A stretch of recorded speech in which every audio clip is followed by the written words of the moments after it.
አርዕስተ ዜና። በምዕራብ ጎንደር የመንግስት ካድሬዎች አካባቢው ሰላም እንዲያጣ ተግተው እየሰሩ ነው ተባለም። የቅማንት ልማት ማህበር ቅልማ በተፈጥሮና ሰው ሰራሽ አደጋ ጉዳት ለገጠማቸው ወገኖች የሚያቀርበውን ሰብአዊ ድጋፍ አጠናክሮ መቀጠሉ ተገለጸ። በሁለት ዓመቱ አውዳሚ ጦርነት በትግራይ ክልል የተፈጸመውን ዘር ማጥፋት ወንጀል እንዲመረምር የተቋቋመው ኮሚሽን በመንግስት ተቋማት ላይ ብቻ ከ5 ቢሊዮን ዶላር በላይ ኪሳራ መድረሱን አስታወቀም። አሜሪካ በንጹሃን ጅምላ ግድያ ለሚከሰሰው የሱዳኑ ፈጥኖ ደራሽ ኃይል የሚላከው ጦር መሳሪያ አቅርቦት እንዲታገድ ዓለም አቀፍ ማህበረሰቡን ጠየቀች። ሰላም ጤና ይስጥልን ውድ አድማጭ ተመልካቾቻችን፣ በመከታተል ላይ የምትገኙ ጃኖ ቅማንት ሚዲያ ነው። አርዕስቶችን በማስቀደም የሰዓቱን ዜናዎቻችን ጀምረናል። ወደ ዝርዝሩ እናልፋለን። አብራችሁን ቆዩ።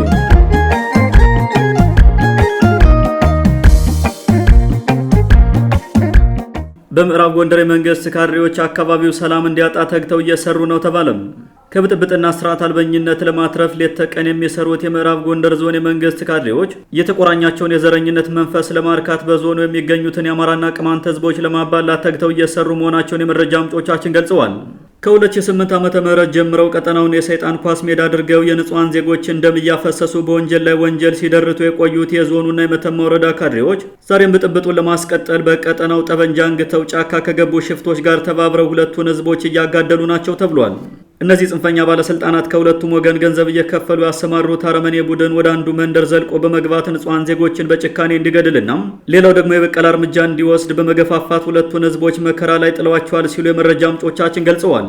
ከቅርብ ጊዜ ወዲህ በጉባኤ ጀጀቤት ቀበሌና በለምለም ተራራ ነዋሪዎች መካከል ትልቅ ግጭት ለመቀስቀስ እየሰሩ የሚገኙት እነዚህ አማራ ጽንፈኛ ካድሬዎች በሰሩ ስውር ሴራ ከሁለቱ ወገኖች ንጹሃን መገደላቸውና መታገታቸውም ታውቋል። ባሳለፍነው ሳምንት ማንነታቸው በትክክል ያልታወቁ መንግስት ያሰማራቸው ናቸው የተባሉ የታጠቁ ኃይሎች ወደ ለምለም ተራራ ቀበሌ ገብተው አርሶ አደሮችን ገድለውና አግተው እንዲሁም እንስሳትን ዘርፈው በመሄዳቸው ምክንያት ዛሬ ከለምለም ተራራ ታጥቀው የመጡ ቡድኖች ጉባኤ ቀበሌ እርሻ ላይ ተሰማርተው የነበሩ 3 አርሶ አደሮችን ገድለው መሄዳቸውም ተሰምቷል። ሁለቱን ህዝቦች በማጋደልና በማቀያየም ከሚፈጠረው ብጥብጥና ሁከት የሚጠቀመው የዞኑ ካድሬዎች ቡድን ሰሞኑን ዳንኤል ነጋ የተባለን የመተማ ሆስፒታል ሐኪም አሳግቶ ማስገደሉን አስመልክቶ ዝርዝር ዘገባ ማቅረባችን አይዘነጋም። በተመሳሳይ ባሳለፍነው ሳምንት በገንዷ ከተማ የአማራ ተወላጅ ባላግብታ የምትኖር አንዲት ቅማንት እናት ከ1 ዓመት ጨቅላ ህጻኗና ከባለቤቷ ተለይታ ከታገተች በኋላ 4 ሚሊዮን ብር ካልከፈላችሁ አንለቃትም ማለታቸውን የመረጃ ምንጮቻችን ተናግረዋል። የዞኑን የወረዳው ጽንፈኛ ባለስልጣን ይህን ህዝብን ከህዝብ ማፋጀትን የሚጠቀመው በተራዘመ ግጭትና ሰቆቃ በአካባቢው ያለ የቅማንት ህዝብ ቀየውን እየጣለ ይሄዳል በሚል ሰይጣናዊ ስሌት ነው ተብሏል። ይህን የጽንፈኛ ካድሬዎችንና ተላላኪ ታጣቂዎችን እኩይ ሴራ ለማስቆም በአጎራባች ያሉ የአማራና ቅማንት ህዝቦች በጋራ መክረው የመፍትሄ አቅጣጫ ማስቀመጥ አለባቸው ሲሉም በርካቶች መክረዋል።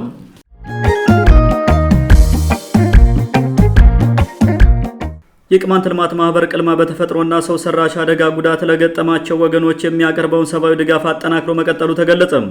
ባለፈው ሳምንት በሰው ሰራሽ የጸጥታ ችግር ጉዳት ለደረሰባቸው የጭልጋ ወረዳ ኳቤር ሎምዬና መተማ መቃ ቀበሌ ተፈናቃዮች የአልባሳትና ቁሳቁስ ድጋፍ ያደረገው የቅማንት ልማት ማህበር ቅልማም ቃል በገባው መሰረት በላይ አርማጮ ወረዳ ግራምጣ ቀበሌ በተፈጥሮ አደጋ ሀብት ንብረታቸው ለወደመባቸው ዜጎች ሰብአዊ ድጋፍ መስጠቱን አስታውቋል።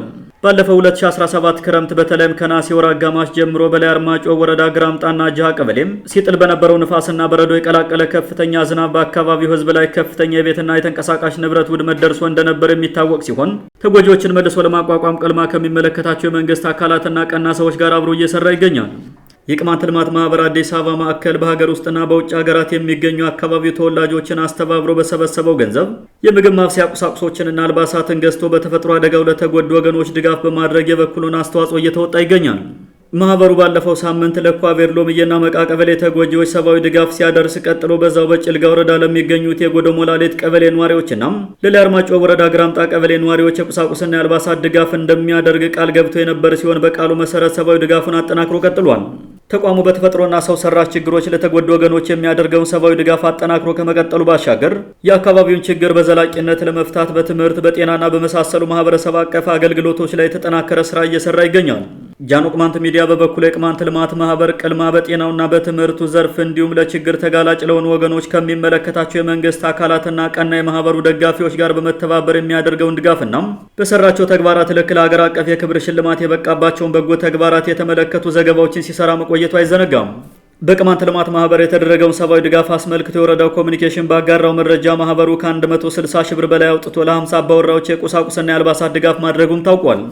ድጋፉ ዘላቂ መፍትሄ ባይሆንም የተጎጂዎችን ችግር በተቻለ መጠን መጋራት መቻሉን የገለጹት የቅማንት ልማት ማህበር ስራ አስኪያጅ አቶ አያሌው ኪዴም ሰብአዊነት ከሚሰማቸው አካላት ሀብት የማሰባሰብና ለተጎጂዎች ድጋፍ የማድረግ ሂደቱ ተጠናክሮ እንደሚቀጥል ጠቅሰው ዋናው መፍትሄ ግን ጉዳዩ የሚመለከታቸው አካላት በመተባበር ለችግሩ ዘላቂ መፍትሄ ማፈላለግ አለባቸው ሲሉ በአጽንኦት ተናግረዋል።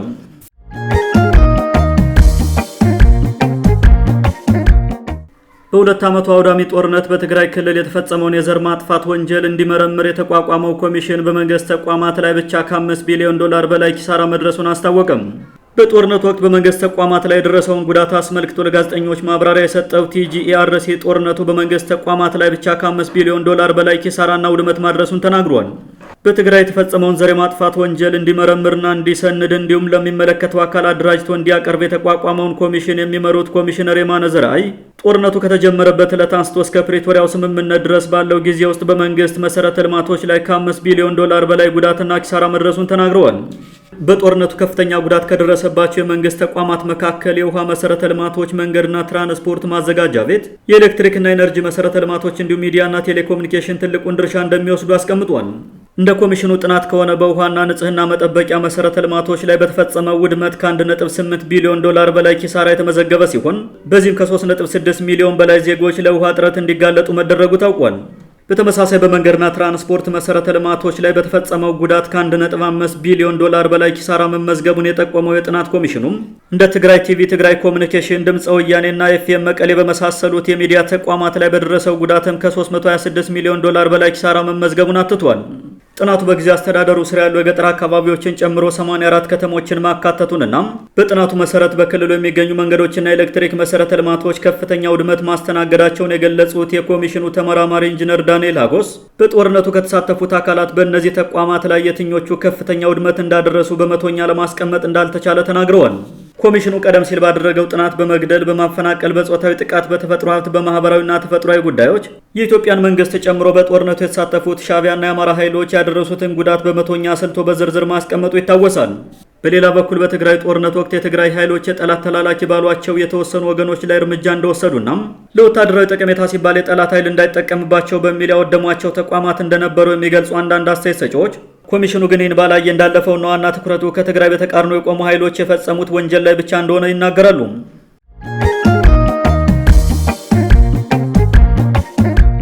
አሜሪካ በንጹሃን ጅምላ ግድያ ለሚከሰሰው የሱዳኑ ፈጥኖ ደራሽ ኃይል የሚላከው ጦር መሳሪያ አቅርቦት እንዲታገድ ዓለም አቀፍ ማህበረሰቡን ጠየቀች። የአሜሪካ የውጭ ጉዳይ ሚኒስትር ማርኮ ሩቢዮ በጂ7 ሀገራት የውጭ ጉዳይ ሚኒስትሮች ስብሰባ መጨረሻ ባደረጉት ንግግር የዓለም አቀፉ ማህበረሰብ በንጹሃን ላይ የጅምላ ግድያና ሌሎች ወንጀሎችን እየፈጸመ ነው በሚል ለሚከሰሰው የሱዳኑ ፈጥኖ ደራሽ ኃይል የሚቀርበውን የጦር መሳሪያ እንዲያገድ ጥሪ አቅርቧል። የውጭ ጉዳይ ሚኒስትሩ ባደረጉት ንግግር የሱዳኑ ፈጥኖ ደራሽ ኃይል አርኤስኤፍ ግድያ፣ አስገድዶ መድፈርና ሌሎች የወሲብ ጥቃቶችን በከፍተኛና በታቀደ መንገድ እየፈጸመ ነው ብለዋል።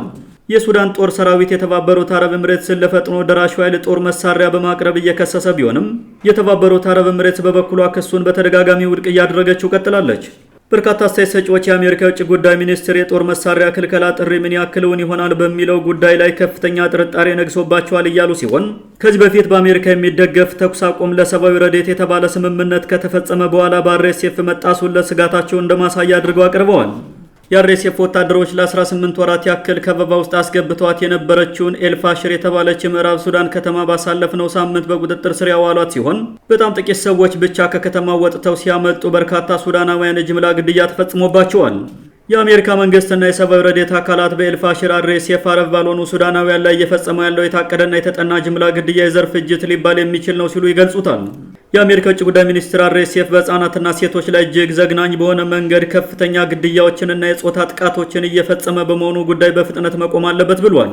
ይህን ችግር ለማስቆም የሚቻለንን ማንኛውንም ነገር ሁሉ ለማድረግ እየሰራን ነው ያሉት የአሜሪካ የውጭ ጉዳይ ሚኒስትር አጋር ሀገራትም ከጎናችን ቁመው ድርጊቱን ለማስቆም እንዲሰሩ እያበረታታን ነው ሲሉ ተናግረዋል። ምንም እንኳን በርካታ ዓለም አቀፍ ሚዲያዎች የገልፉ ሀገራት በተለይም ደግሞ የተባበሩት አረብ ኤምሬትስ ጦር መሳሪያና ቅጥረኛ ወታደሮችን ለአርኤስኤፍ እንደምታቀርብ የተባበሩት መንግስታት በጥናት የተደገፈ መረጃ እንዳለው ቢገልጹም የአሜሪካ የውጭ ጉዳይ ሚኒስትር አቡ ዲያቢን አስመልክቶ ሀሳብ ሳይሰጡበት አልፈዋል። የተባበሩት አረብ ኤምሬትስ ለሱዳኑ ፈጥኖ ደራሽ ኃይል የምታቀርበው ወታደራዊ ድጋፍ ከራሷ የመነጨ አይደለም የሚሉ ወገኖች በበኩላቸው ከአቡ ዲያቢ በስተጀርባ እስራኤል እንዳለችበት በርካታ ማስረጃዎችን አስደግፈው እያቀረቡ ይገኛሉ። የተባበሩት አረብ ኤምሬትስ የአሜሪካና እስራኤል አጋር ሀገር መሆኗ በሱዳን እያደረገችው ያለው ጣልቃ ገብነት በማን ትዕዛዝና ድጋፍ እየተፈጸመ እንደሆነ በግልጽ ያሳያል የሚሉ አካላት የሩቢዮን ጥሪ እየነከሱ ልቅሶ ነው ብለውታል።